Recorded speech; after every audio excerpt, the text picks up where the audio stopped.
She stood in my driveway, arms crossed, and told me, not asked me, told me that she needed a copy of my gate key. Said it was for the community's benefit. Said she needed access to the shared easement that ran along my back fence line. She had a smile on her face like she'd already won. What she didn't know was that I'm an architectural engineer who had already spent 6 months reviewing every document this HOA had ever filed. And I was about to build something that would make her wish she'd never knocked on my door.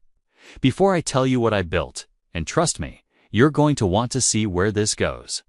If you're dealing with an HOA that thinks your property is their property, hit that subscribe button right now. This channel, Karen Conflict, exists for exactly this reason. We document everything. We fight back legally, and we win. Now, let's get into it.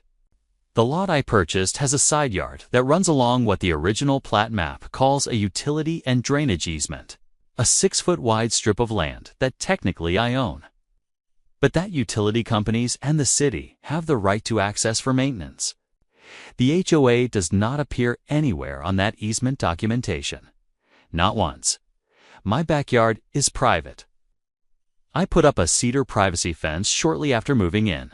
It's a beautiful 6-foot structure stained a warm walnut color, with a single lockable gate on the east side of the property that faces my driveway. The fence was fully permitted. The city inspector signed off on it. I have the permit in a binder, laminated with a copy stored in my cloud drive. That's just who I am. Then Brenda Sterling was elected HOA board president. Within 2 months of her election, violation notices in the community tripled. She hired a compliance consultant, which turned out to be her adult son, to walk the neighborhood twice a week with a clipboard. Then one Tuesday evening in October, she knocked on my door. She stood on my porch in a pressed blazer at 6 p.m. on a Tuesday, holding a manila folder. She told me the board had voted to implement a community access protocol for all gated properties in the subdivision. She said the HOA was requesting that all homeowners with locked gates provide a copy of their gate key to the board, specifically to her. After she left, I sat at my kitchen table and read every word of that folder. I spent the next week doing 2 things: researching HOA law in my state, and quietly pulling every permit, plat map, easement document, and recorded deed related to my property. When the meeting minutes finally arrived, they were vague. No roll call vote recorded, no quorum documentation, no legal citation for the authority being claimed.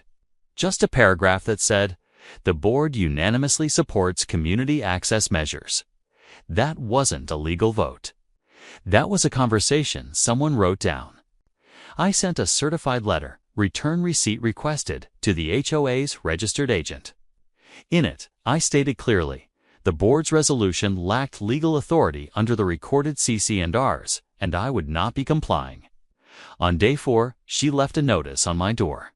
Not mailed, not certified, just tucked in my door handle like a takeout menu, stating I had been issued a formal violation and fined $150 for failure to cooperate with board directives.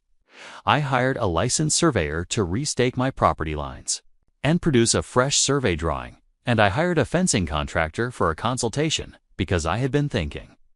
I submitted the architectural request to the HOA 30 days before the hearing, as required. I used their official form. I attached the survey. I attached the permit pre-approval from the city. I noted the materials, the stain color, and the precise dimensions. Brenda rejected it in 6 days. Her written rejection cited aesthetic inconsistency with neighborhood standards. So I filed for a building permit directly with the city. The city issued the permit in 8 days. HOA architectural approval is not required when a city permit is already issued under my state's HOA statute. The hearing arrived.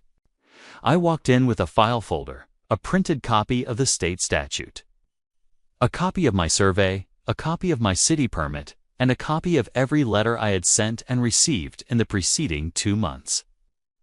I placed my documents on the table, one by one, and walked through each point calmly and without emotion. The board member sitting to Brenda's left leaned over and whispered something to her. Brenda's expression shifted. The fines were dropped 11 days later. I received a brief letter stating the board had reviewed the matter and determined the violation had been issued in error. 2 weeks after that, I broke ground on the new fence section. It took 3 days to build. The new fence panel is solid, tight, seamless. You cannot tell it was added later. And where the old gate used to stand, there is now a smooth, unbroken fence panel. No gate, no lock, no key to give anyone. Brenda came by on the 3rd day of construction. She stood at the edge of the road and watched. She didn't say anything. She just stood there. I kept that note. I put it in the binder, laminated. Because documentation isn't just protection. Sometimes it's absolute victory. Please subscribe to Karen Conflict for more HOA showdowns like this.